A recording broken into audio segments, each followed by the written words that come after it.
Allahu Akbar, Allahu Akbar.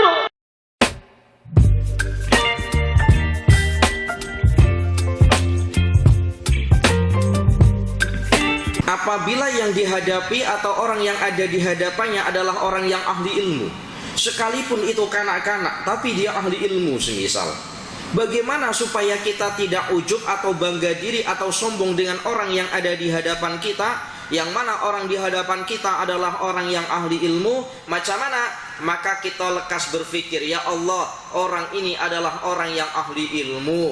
Engkau berikan kelebihan kepada orang ini di saat kelebihan-kelebihan atau di saat kelebihan-kelebihan berupa ilmu itu tidak banyak kau berikan terhadap orang lain. Bismillahirrahmanirrahim. Assalamualaikum warahmatullahi wabarakatuh. Alhamdulillahilladzi hadana bitta'ati wa jazarna an maksiyati, wa ashhadu an la ilaha illallah iqraran biwahdaniyati, wa ashhadu anna Muhammadan abduhu wa rasuluh, amma ba'du. Hadirin jamaah muslimin wal muslimat rahimakumullah. Alhamdulillah, puji syukur kita kehadirat Allah atas segala nikmat-nikmat yang telah diberikan kepada kita, sehingga dengan nikmat-nikmat itu Allah masih memberikan kesempatan kepada kita untuk hadir di dalam masjidnya yang tidak lain adalah lissolati, guna melaksanakan ibadah sholat yang tentunya kita kerjakan secara berjamaah. Semoga masjid yang sekarang kita duduk di dalamnya ini kelak di akhirat di hadapan Allah akan bersaksi bahwa kita selama hidup di dunia termasuk golongan orang-orang yang soleh dan solehah. Allahumma amin ya rabbal alamin.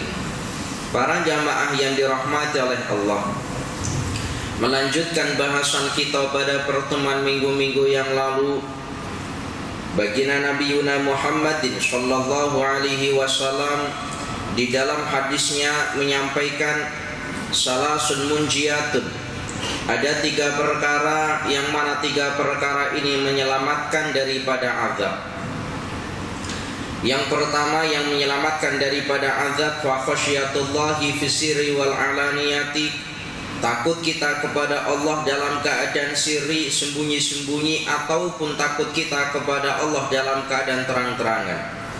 Kemudian yang kedua yang menyelamatkan daripada azab, kata baginda Nabi, wal qasdu fil fakri wal ghina, hidup sederhana di saat miskin ataupun ketika kaya.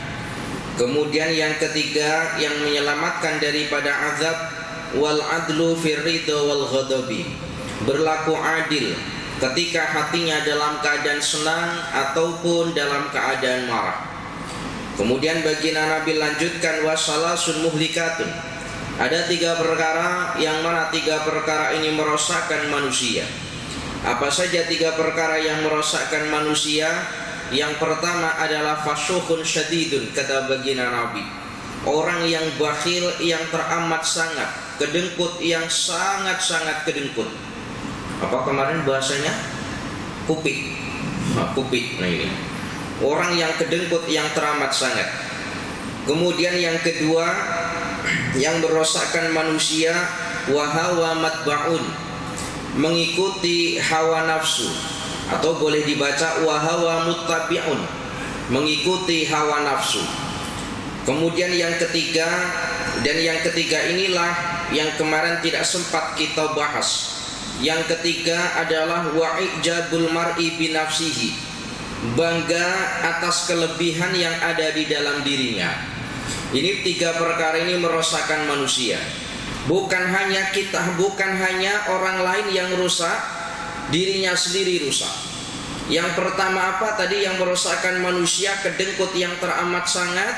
Kemudian yang kedua, wa hawa muttabi'un, mengikuti hawa nafsu. Dua perkara ini minggu lepas sudah Ustaz jelaskan panjang lebar. Yang ketiga adalah wa ijabul mar'i bi nafsihi, bangga atas kelebihan-kelebihan yang ada dalam dirinya. Kelebihan itu boleh berupa harta, sehingga bangga dengan hartanya. Allah berikan kelebihan berupa jawatan, bangga dengan jawatannya. Bahkan Allah berikan ilmu, bangga dengan ilmunya. Bangga di sini berpotensi menjadikan satu tingkat sifat yang lebih tidak molek. Bangga sendiri itu sudah tidak molek, tapi orang yang terlalu bangga itu akan menjadikan satu sifat yang lebih tidak molek, berupa apa? Sifat takabur. Orang yang sombong itu bermula daripada sifat ujub atau bangga diri.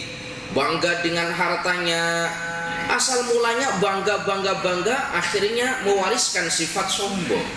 Para jamaah yang dirahmati oleh Allah, Imam Al-Ghazali di dalam kitab Bidayatul Hidayah, Imam Al-Ghazali mengatakan bahwa orang yang mempunyai sifat ujub merupakan salah satu penyakit kronis yang ada di dalam hati manusia karena sulit untuk diobati. Jadi orang yang mudah-mudah bangga dengan hartanya, bangga dengan amaliyahnya, itu merupakan satu sifat atau sifat buruk atau penyakit buruk yang ada di dalam hati manusia dan digolongkan oleh Imam Al-Ghazali sebagai penyakit yang kronis. Masalahnya penyakit itu kalau secara zahir nampak, misal tangan kita rusak, kaki kita sakit, kita masih boleh berobat karena nampak, kita boleh merasakannya. Tapi penyakit-penyakit yang ada di dalam hati manusia tidak ada obat boleh kita cari ke hospital, ditanya sama dokter, "Bapak kau datang, dok, saya ini punya sifat ujub, punya penyakit sombong, macam mana ada obatnya?" Tak ada obatnya. Kita yang boleh mengobatinya, bukan orang lain. Para jamaah yang dirahmati oleh Allah, lalu bagaimana supaya kita tidak berlaku sombong atau tidak berlaku ujub? Imam Al-Ghazali di dalam kitabnya mengatakan, ini bahasanya agak sedikit tinggi, semoga paham kita. Imam Al-Ghazali mengatakan begini, bal yambaghi laka an ta'lama annal khaira man huwa khairun 'indallahi fi daril akhirati. Bal yambaghi, hendaklah terhadapmu mengetahui, annal khaira man huwa khairun 'indallahi, sesungguhnya kebaikan itu ada di sisi Allah Ta'ala. Perhatikan molek-molek kalimat ini. Sebaiknya engkau mengetahui bahwa sesungguhnya kebaikan itu ada di sisi Allah Ta'ala. Khairun 'indallahi fi daril akhirati, dan pembuktian kebaikan itu nanti ketika ada di akhirat. Ustaz ulangi kalimatnya. Hendaklah engkau mengetahui bahwa sesungguhnya kebaikan itu ada di sisi Allah, dan kita boleh membuktikan kebaikan yang kita kerjakan ketika berada di akhirat. Maknanya begini para jamaah, Ustaz terangkan dengan pelan-pelan. Terkadang kita bangga dengan amaliyah kita, bangga dengan ubudiyah, sholat kita, puasa kita, zakat kita, sedekah kita, ataupun mungkin haji tiap tahun kita, semisal kita bangga. Dan kita merasa bahwa itu adalah merupakan kebaikan yang kita kerjakan. Maka Imam Al-Ghazali mengatakan bahwa ingatlah bahwa kebaikan itu ada di sisi Allah. Yang memutuskan baik atau tidaknya itu bukan kita. Yang memutuskan baik atau tidaknya siapa? Allah Ta'ala. Boleh paham ya kalimat ini ya? Jangan-jangan kita memang betul ahli ibadah, sholat, aktif, rajin, ibadah sunnah pun dikerjakan, sedekah, zakat, haji, puasa, semisal semua dikerjakan. Namun ternyata Pak, di dalam hati kita ini ada sifat-sifat ujub bagganya, takaburnya, tunjuk-tunjuk dirinya. Kita merasa itu baik, padahal itu di sisi Allah bukan perkara yang baik. Maka kebaikan itu ada di sisi Allah Ta'ala, dan Allah Ta'ala lah yang menentukan. Boleh paham ya demikian ya? Dan kita boleh membuktikannya bila fidaril akhirah, ketika sudah berada di akhirat, baru kita boleh membuktikan, oh ternyata dulu aku mengerjakan amal-amal berupa sholat, puasa, zakat, haji dan seterusnya. Di akhirat ternyata Allah berikan buku catatan kita, ada catatan kebaikan. Oh, bermakna kita sudah membuktikan kalau dulu kita beramal soleh iya. Ternyata apa? Ternyata sebaliknya, kita sholat, puasa, zakat, ketika di akhirat Allah bagikan amal catatan kita, mana tak ada amal catatannya. Maknanya apa? Maknanya sia-sia sahaja, tak ada guna amal kita yang dulu pernah dikerjakan di dunia. Maka pembuktiannya di akhirat kelak. Oleh sebab itu, sekarang kita tidak boleh merasa bahwa dengan ibadahnya, merasa orang yang hebat ibadahnya dibandingkan dengan orang lain. Justru mungkin orang nampak ibadahnya tidak seberapa, namun ibadahnya dikerjakan dengan mukhlis, dikerjakan dengan ikhlas. Maka orang itulah yang tercatat sebagai orang yang baik di hadapan Allah Ta'ala. Boleh paham ya kalimat ini ya? Supaya kita tidak bangga. Para jamaah yang dirahmati oleh Allah, nah, orang-orang dulu itu kalau beramal itu ya disembunyikan.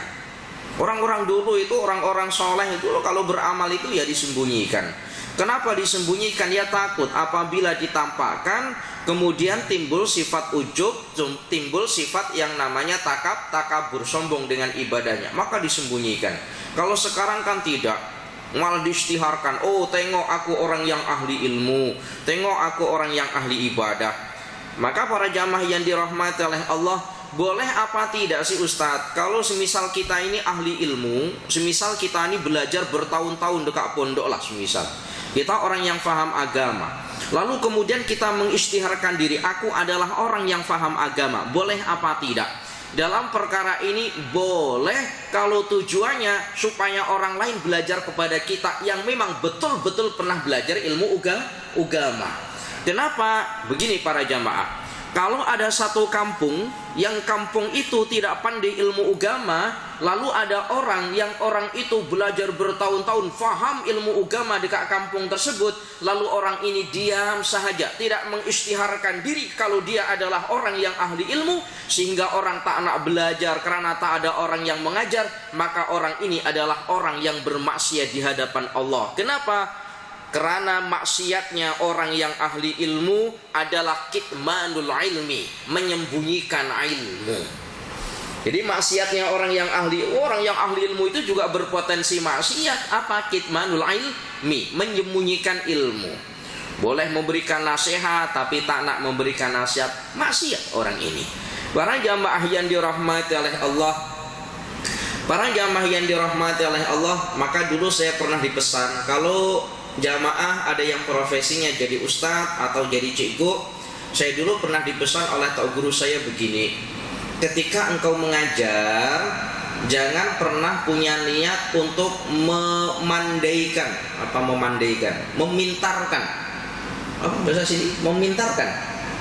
Kalau engkau mengajar itu jangan pernah punya niat untuk memintarkan pelajar kamu, jangan punya niat. Boleh paham ya kalimat saya?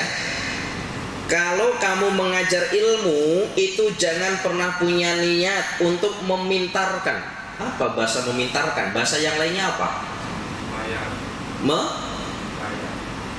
Membayar, bukan membayar.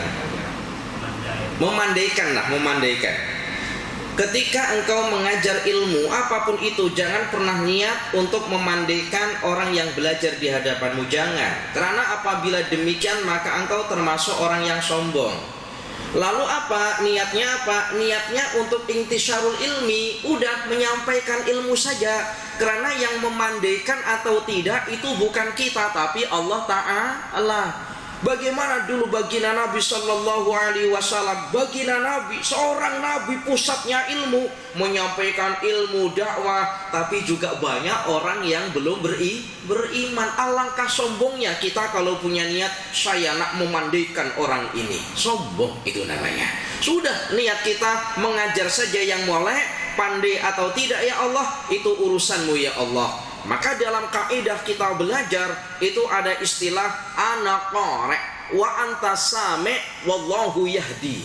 Ana qari, saya sebagai guru adalah orang yang membaca kitab.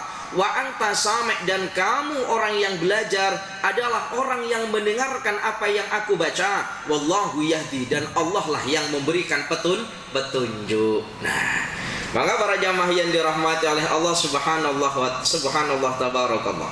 Lalu diterangkan pula oleh Imam Al-Ghazali dalam sambungan kalimatnya. Tadi kan bunyinya kalimat begini: hendaklah engkau mengetahui bahwa sesungguhnya kebaikan itu ada di sisi Allah dan pembuktiannya nanti di akhirat.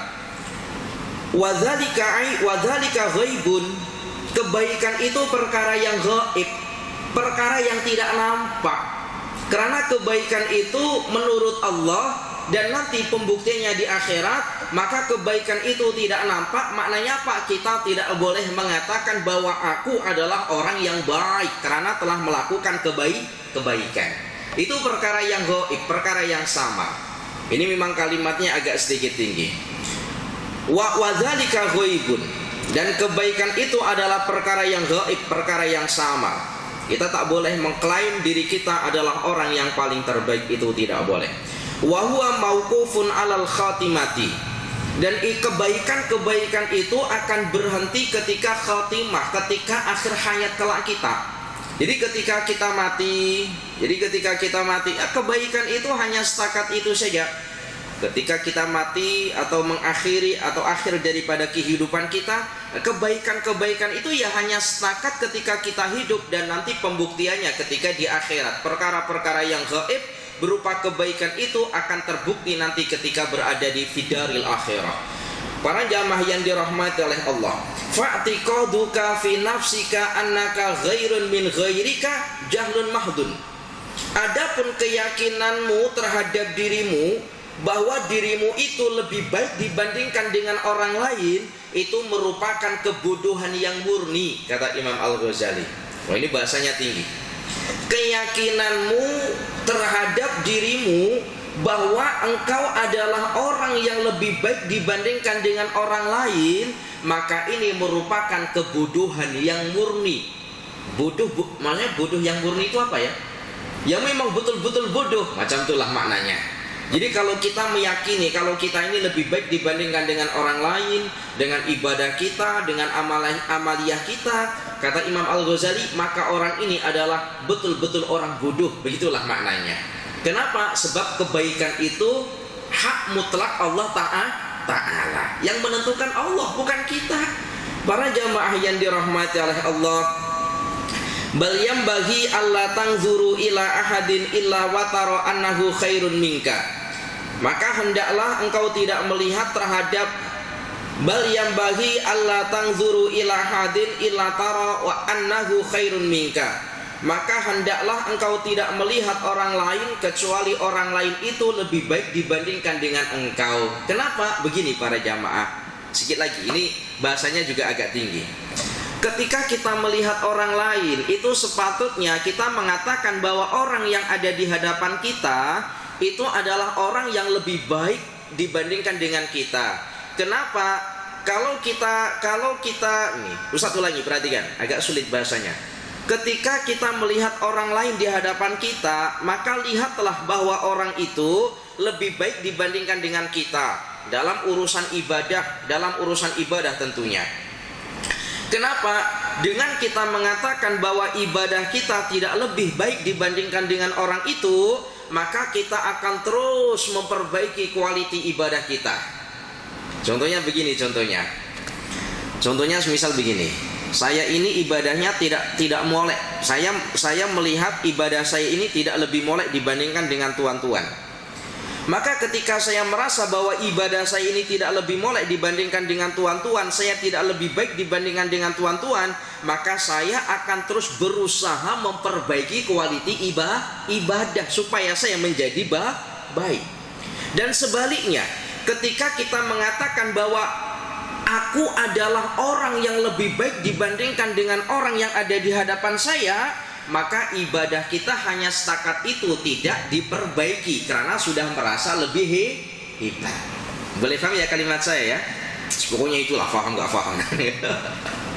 Para jamaah yang dirahmati oleh Allah, jadi kita selalu melihat orang lain itu lebih baik. Jangan kita melihat kitanya yang lebih baik, tidak, tapi orang lain yang lebih baik, supaya kita termotivasi untuk meningkatkan kualiti ibadah kita. Para jamaah yang dirahmati oleh Allah, lalu Imam Al-Ghazali mengatakan begini, apabila yang ada di hadapan kita adalah kanak-kanak, apabila orang yang di hadapan kita adalah kanak-kanak atau orang yang usianya lebih muda dibandingkan dengan kita, macam mana supaya kita tidak sombong dengan orang yang ada di hadapan kita? Imam Al-Ghazali menerangkan begini, kalau orang yang ada di hadapan kita adalah orang yang usianya lebih muda dibandingkan dengan kita, maka lekaslah engkau berpikir bahwa orang ini lahir di dunia tidak lebih awal dibandingkan dengan engkau. Oleh sebab itu, orang ini tentu dosanya tidak lebih banyak dibandingkan dengan engkau, sebab engkau lahir di dunia lebih dulu. Sehingga kita hilang sifat sombongnya. Buat apa saya sombong dengan orang ini? Orang ini masih muda, lahirnya tidak lebih lama dibandingkan dengan aku. Tentu dia ini sikit dosanya dibandingkan dengan aku yang dulu lahir di dunia. Boleh paham ya kalimat ini ya? Alhamdulillah. Kemudian yang kedua, apabila yang dihadapi adalah orang yang usianya lebih tua, bagaimana? Di hadapan kita ini orangnya usianya lebih tua, macam mana? Maka selekasnya kita berpikir, ya Allah, orang ini yang ada di hadapan saya adalah orang yang usianya sudah tua. Maka orang ini lahir di dunia tentu lebih dulu dibandingkan dengan aku yang masih muda. Karena dia lahir di dunia ini terlebih dahulu, tentu ibadahnya, amal solehnya lebih banyak dibandingkan dengan aku yang belum lama lahir di dunia. Boleh saya kalimat ini ya? So, boleh paham tak ini? Paham ya? Semuanya paham lah, jangan sampai tidak paham. Ustaz, saya terangkan ini rujukannya ya, ada kitabnya. Jadi kitab Arab Ustaz baca, lalu Ustaz terjemahkan, lalu Ustaz rangkum. Payah-payah Ustaz baca kitab, berusaha terangkan kitab Arab, bukan kitab Melayu. Ternyata saya sampaikan jamaah tak paham. Wah, ini rugi saya nah ini. Saya rugi betul. Para jamaah yang dirahmati oleh Allah, maka saya ini seringkali menolak kalau dijemput pengajian last minute, Ustaz boleh hadir di masjid saya, boleh tak? Saya kata boleh, tapi ini Ustaz, nanti tajuknya malam ini tajuknya begini. Oh, minta maaf, saya tak boleh datang. Tak boleh datang. Wah, jangan dikira kalau semua ustadz itu semua bidang ilmu menguasai. Terkadang minta maaf, terkadang saya pun di pondok terkadang ada pengajian kuliah duha, kita jemput ustadz, kita bagi tajuk, ternyata apa yang disampaikan itu ya keluar daripada tajuk. Kenapa? Sebab tadi itu last minute tadi tajuknya, ya harus murojaah terlebih dahulu. Para jamaah yang dirahmati oleh Allah, Ustadz lanjut. Apabila yang dihadapi atau orang yang ada di hadapannya adalah orang yang ahli ilmu, sekalipun itu kanak-kanak tapi dia ahli ilmu semisal, bagaimana supaya kita tidak ujub atau bangga diri atau sombong dengan orang yang ada di hadapan kita, yang mana orang di hadapan kita adalah orang yang ahli ilmu? Macam mana? Maka kita lekas berpikir, ya Allah, orang ini adalah orang yang ahli ilmu. Engkau berikan kelebihan kepada orang ini di saat kelebihan atau di saat kelebihan berupa ilmu itu tidak banyak kau berikan terhadap orang lain. Jadi ketika di hadapan kita adalah orang yang ahli ilmu, meskipun itu kanak-kanak semisal, tapi ahli ilmu, hafal Al-Quran. Lalu macam mana? Ya Allah, engkau berikan kelebihan terhadap orang yang ada di hadapan saya, ya Allah. Yang mana kelebihan itu berupa ilmu. Tidak banyak, tidak ramai engkau berikan ilmu kepada orang ramai. Maka tentu ini lebih mulia dibandingkan dengan aku. Masya Allah, kita sepatutnya demikian. Para jamaah yang dirahmati oleh Allah. Kemudian apabila yang ada di hadapan kita adalah orang bodoh, orang jahil. Apabila orang yang di hadapan kita adalah orang jahil, orang jahil di sini bermakna orang yang tidak mengerti hukum-hukum Allah Ta'ala. Macam mana supaya kita tidak sombong dengan orang bodoh yang tidak mengerti akan hukum-hukum agama? Maka selekasnya kita berpikir, ya Allah, orang yang di hadapan saya ini adalah orang yang tidak faham akan hukum-hukum agama. Ketika dia melakukan kesalahan, maka ketika orang bodoh yang tidak faham ilmu agama ini melakukan kesalahan, maka tidak ada hukum terhadap dirinya, karena dia adalah orang bodoh. Jadi begini para jamaah, ada beberapa perkara yang terbebaskan daripada hukum, kecuali datangnya perkara yang lain. Yang pertama adalah orang bodoh itu terbebas daripada hukum sampai dia mengerti akan hukum. Contohnya begini, ada orang itu jauh daripada keramaian, di tengah-tengah hutan. Tidak ada orang yang mengajarkan ilmu agama, tidak mengerti hukum halal haram, tidak mengerti.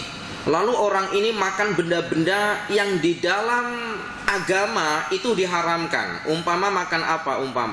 Umpama makan buaya semisal. Hidup di tengah hutan makan buaya.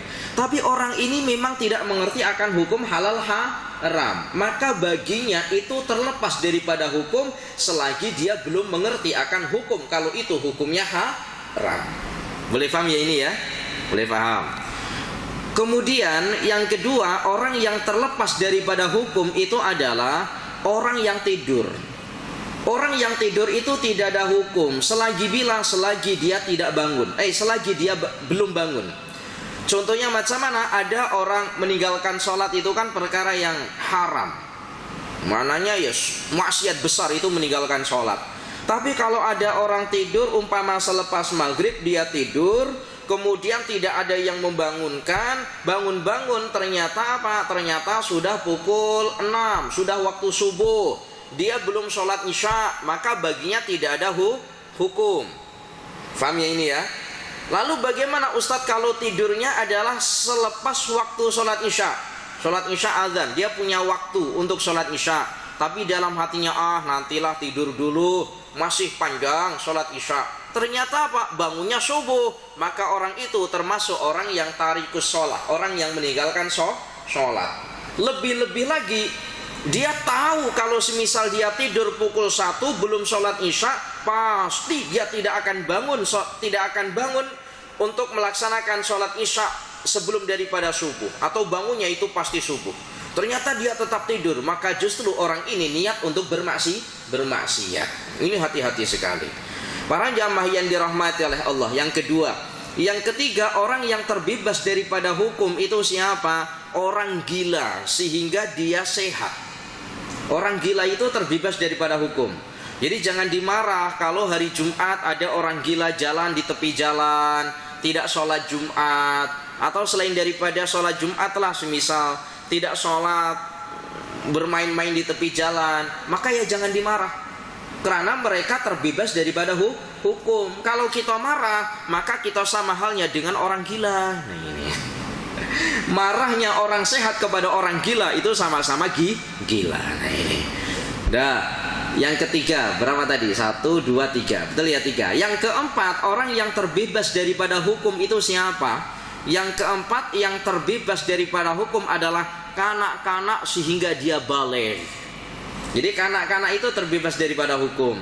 Usia 5 tahun, 6 tahun, dia belum melaksanakan sholat, belum melaksanakan puasa, ya tidak mengapa, karena terbebas daripada hukum. Sehingga dia balik. Kalau balik, sudah baginya mukallaf, wajib dipaksa untuk melaksanakan hukum, baik sholatnya, puasanya, dan seterusnya. Para jamaah yang dirahmati oleh Allah, maka di dalam ilmu fiqh itu diajarkan begini para jamaah. Orang itu begini ya, usia baligh itu kurang lebih antara usia 14, 15 tahun kalau laki-laki. 13, 14, 15 tahun itu mungkin usia-usia di mana seseorang itu atau laki-laki itu beranjak menjadi baligh. Nah, dalam ilmu fiqh itu diajarkan ketika usia-usia antara 8 sampai 10 tahun, 5 sampai 7 tahun itu sudah harus diajarkan untuk melaksanakan sholat. 5 sampai berapa? 7 tahun itu sudah diajarkan sholat. Kalau semisal dia tidak sholat, jangan dipaksa. Kemudian kalau semisal sudah 7 sampai 10 tahun, 7 sampai 10 tahun, kalau dia tetap tak nak melaksanakan sholat, maka bagi orang tua itu boleh mentakzir. Mentakzir itu maknanya apa? Menghukumnya. Ya tentu menghukum, yang menghukum itu litarbiyah, ada pendidikannya. Jangan sampai dihukum di rotan tapi yang dipukul kepalanya. Mampus nanti anaknya anak ini. Malah bukan sholat, disolati nanti yang ada anak ini. Jadi dipukul di tempat-tempat yang tidak berbahaya. Para jamaah yang dirahmati oleh Allah, Ustaz lanjutkan. Apabila yang dihadapi adalah orang tadi orang bodoh sudah. Apabila yang ada di hadapannya adalah orang kafir, orang yang belum beriman, orang kafir maknanya orang yang belum beriman. Maka macam mana? Jangan kemudian kita sombong, apalah engkau kafir, engkau pasti akan masuk dalam neraka. Ini maknanya sombong. Lalu bagaimana ketika orang yang ada di hadapan kita adalah orang kafir? Maka di dalam pikiran kita secepatnya kita berpikir bahwa belum tentu aku ini yang sekarang muslim, belum tentu aku yang sekarang punya iman itu mati dalam keadaan husnul khotimah. Sementara orang kafir ini juga belum ada jaminan kalau matinya pasti su'ul khotimah. Mungkin aku yang sekarang muslim, bawa iman, ada Islam, memungkinkan aku mati dalam keadaan su'ul khotimah atau mati dalam keburukan. Dan sangat memungkinkan orang kafir ini ternyata ketika hendak matinya dia bertaubat memohon ampunan kepada Allah sehingga ia mati dalam keadaan husnul khotimah. Maka kita tidak boleh sombong. Lalu bagaimana para jamaah yang dirahmati oleh Allah ketika kita melihat ada orang yang biasa berbuat maksiat ataupun orang-orang yang mungkar atau orang-orang yang tidak beriman, apa yang sepatut kita kena perbuat terhadap mereka? Maka jangan kita sombong di hadapan mereka dengan mengutuk pasti masuk neraka, ahli neraka, tak boleh. Apa yang sepatut kita perbuat? Yang sepatut kita perbuat adalah mendoakan kepada mereka, ya Allah, semoga Engkau memberikan pintu hidayah terhadap mereka. Itu yang sepatutnya. Baginda Nabi Sallallahu Alaihi Wasallam, kurang apa baginda Nabi? Tadi Ustaz kata pusatnya ilmu baginda Nabi. Ketika baginda Nabi hendak berdakwah mengajak orang untuk beriman, ketika baginda Nabi berjalan dilempari batu, dilempari kotoran, ya Allah ya Karim.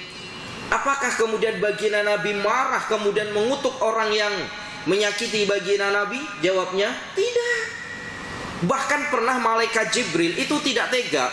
Ketika baginda Nabi dilempar batu, dilempar kotoran, itu malaikat Jibril itu pernah sampai mengatakan, ya Muhammad, andaikan darahmu sampai menetes ke tanah disebabkan karena engkau disakiti oleh orang-orang yang tidak beriman, maka aku sendiri yang akan menimpakan batu di atas kepalanya.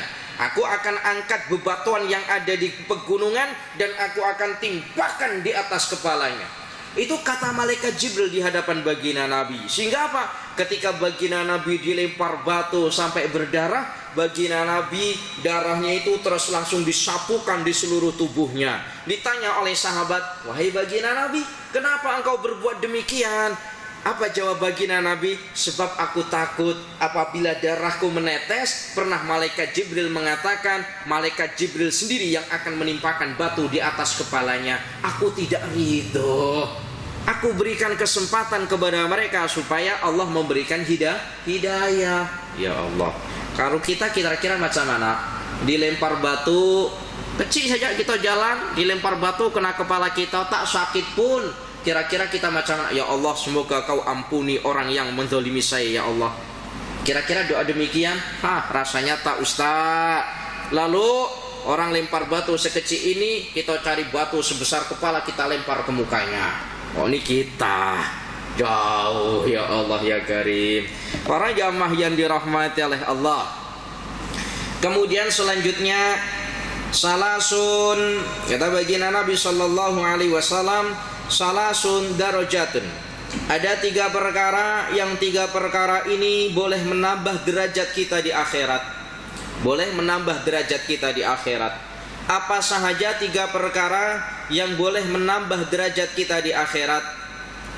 Yang pertama kata baginda Nabi sallallahu alaihi wasallam, fa ifsa'us salami, mengucapkan salam, assalamu alaikum warahmatullahi wabarakatuh. Lalu kepada siapa kita mengucapkan salam? Syekh Nawawi mengatakan idharus salami bainan nasi bi antusallima ala man araftahu wa man lam ta'rifhu. Mengucapkan salam kepada manusia baik dia mengenalnya ataupun tidak mengenalnya, tentu orang yang muslim tentunya.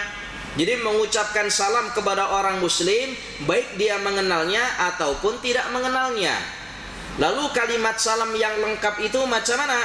Kalimat yang salam yang lengkap itu ya tentu assalamualaikum warahmatullahi wabarakatuh. Kalimat salam yang lengkap. Tetapi dalam pengucapan salam atau dalam kalimat salam ya tentu sesuai dengan keperluan kita. Maknanya bagaimana? Begini maknanya para jamaah.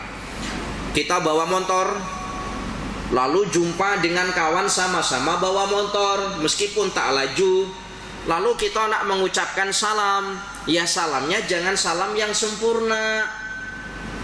Macam mana maknanya? Begini, kita bawa motor, kita jumpa dengan kawan kita sama-sama bawa motor, lalu kita nak mengucapkan salam, ternyata kita mengucapkannya salamnya lengkap, assalamualaikum warahmatullahi wabarakatuh. Wah, dah jauh dah tak dengar. Nah ini boleh kalimat ini, maka ya cukup mengucapkan kalimat assalamu alaikum. Paham ini ya? Jadi ketika kita jumpa saling jumpa dengan orang sama-sama bawa motor, ya cukup mengucapkan kalimat assalamualaikum. Nah, dah cukup. Jangan lengkap. Ya meskipun kalau sempurna ya tidak mengapa, tapi ditakutkan apa? Ucapan kita salam dah baru selesai, orangnya dah pergi jauh. Assalamualaikum warahmatullahi wabarakatuh. Wah, dengar dah ini. Maka cukup assalamualaikum. Para jamaah yang dirahmati oleh Allah, saya pernah ditanya, Ustadz, dalam mengucapkan salam itu terkadang ada orang yang mengucapkan salam assalamualaikum warahmatullahi ta'ala wabarakatuh, dan ada yang mengucapkan kalimat assalamualaikum warahmatullahi wabarakatuh. Aina bainahumal afdal? Mana di antara keduanya yang afdal? Ini bukan ustadz yang berbicara, tetapi di dalam kitab Irsyadul Ibad yang ditulis oleh Syekh Zainuddin Al-Malibari. Maka yang lebih afdal itu adalah tanpa lafzu ta'ala, tanpa lafaz ta'ala. Jadi itu yang lebih utama malah justru tanpa ta'ala. Assalamualaikum warahmatullahi wabarakatuh, tanpa lafaz ta'ala. Meskipun andaikan diucapkan ya juga tidak mengapa, tapi yang lebih afdalnya tanpa ta'ala. Kenapa? Sebab ketika kita sholat pun mengucapkan kalimat assalamualaikum warahmatullah, assalamualaikum warahmatullah, bukan assalamualaikum warahmatullah ta'ala wabarakatuh, bukan. Nah kemudian perihal tentang sholat kita ketika kita sembahyang itu tidak disunatkan.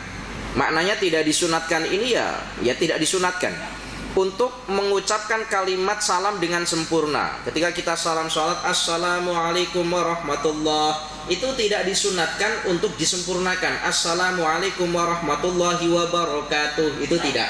Malah justrunya tidak disempurnakan. Assalamualaikum warahmatullah sama assalamualaikum warahmatullah. Hatta dalam salah satu kitab itu diterangkan, hatta ketika sembahyang sholat jenazah itu ternyata juga tidak disunatkan untuk disempurnakan.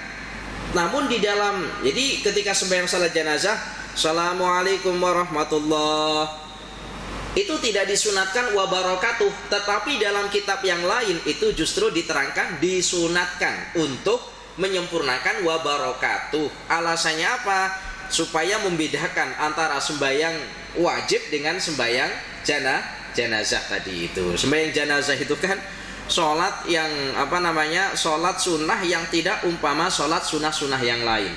Kalau sunnah-sunnah yang lain umpama sholat ba'diyah ya ada rukuknya, ada sujudnya, tapi kalau sembahyang jenazah tidak ada. Maka dulu pernah ada seseorang yang melakukan sholat jenazah, imamnya itu tersilap. Apa tersilap? Jadi sembahyang sholat jenazah itu pakai rukuk, pakai sujud.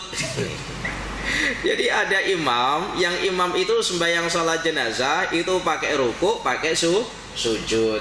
Kemudian ditanya imam, kenapa engkau sembahyang jenazahnya semacam itu? Sementara yang kami ketahui kalau sembahyang jenazah itu tanpa rukuk, tanpa sujud. Apa jawabnya? Oh, sebab mayat ini banyak dosanya, maka sholatnya kena lain katanya. Itu alasan. Kalaupun tidak silap itu siapa? Abu Nawas atau siapa itu? Allahu a'lam, itu kisah yang sahih atau tidak.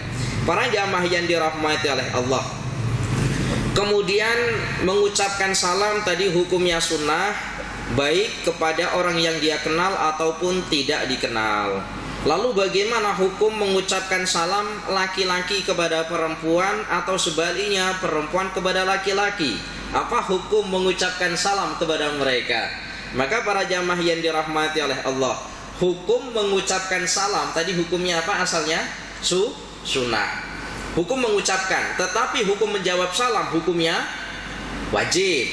Namun dalam perkara ini hukum sunnah itu lebih afdal dibandingkan dengan hukum wajib. Kenapa? Sebab adanya hukum wajib itu terlahir daripada hukum sunnah. Nah, sekarang begini, apa hukumnya laki-laki mengucapkan salam kepada perempuan atau perempuan mengucapkan salam kepada laki-laki? Ya tetap hukumnya sunnah, asalkan tidak ada maksud-maksud tertentu.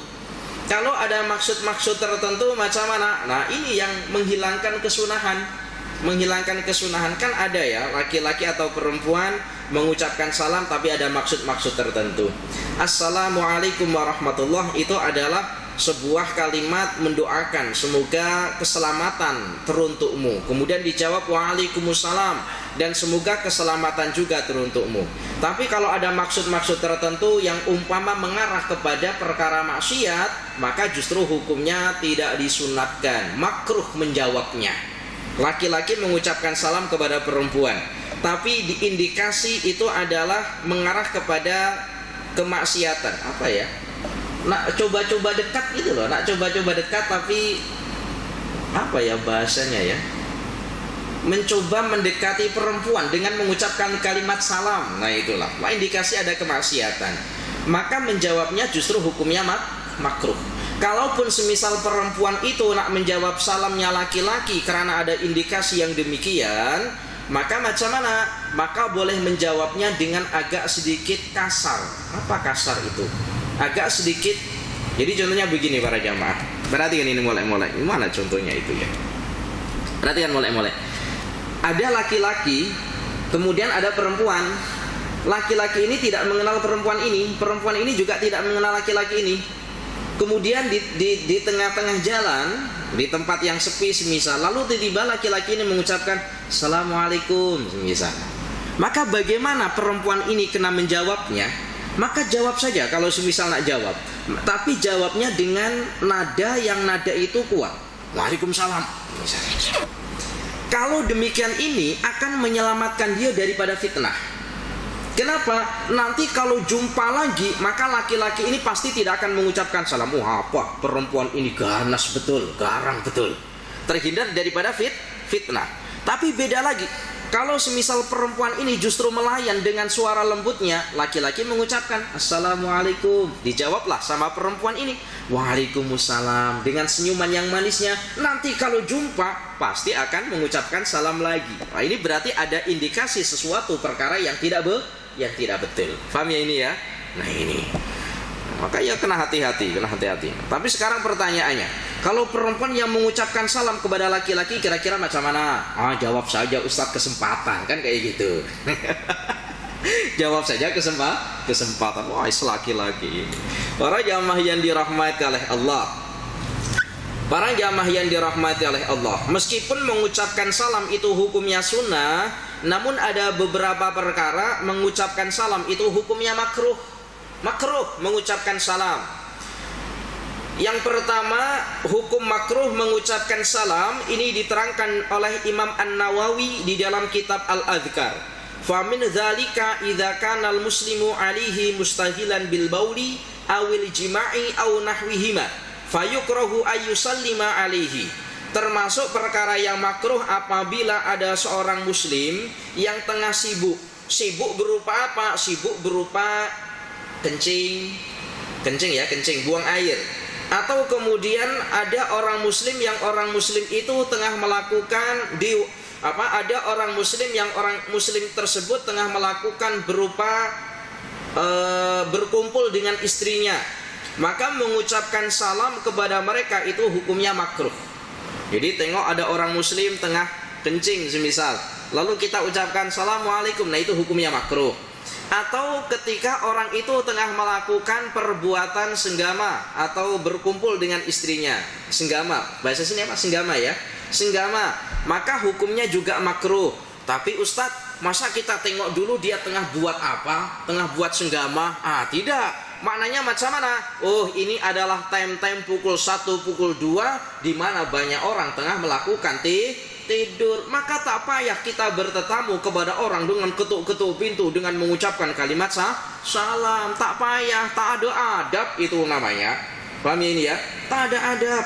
Para jamaah yang dirahmati oleh Allah, kecuali dalam keadaan yang daruri, dalam keadaan yang darurat tidak mengapa. Para jamaah yang dirahmati oleh Allah, lalu bagaimana kalau orang tersebut tetap mengucapkan salam? Tadi mengucapkan salam kepada orang yang tengah kencing, atau mengucapkan salam pada waktu di mana waktu itu banyak orang yang tengah tidur atau melakukan senggama. Lalu macam mana kalau dia mendengarkan salam? Apakah tetap wajib dia menjawab salam? Maka jawabnya walau salima la yastahiqu jawaban. Andaikan ada orang mengucapkan salam, maka dia tidak berhak untuk menjawab salam. Diam saja. Tengah kencing dekat bilik mandi, assalamualaikum, lalu kita jawab waalaikumsalam, malah lengkap jawabannya, waalaikumsalam warahmatullahi wabarakatuh. Di bilik mandi.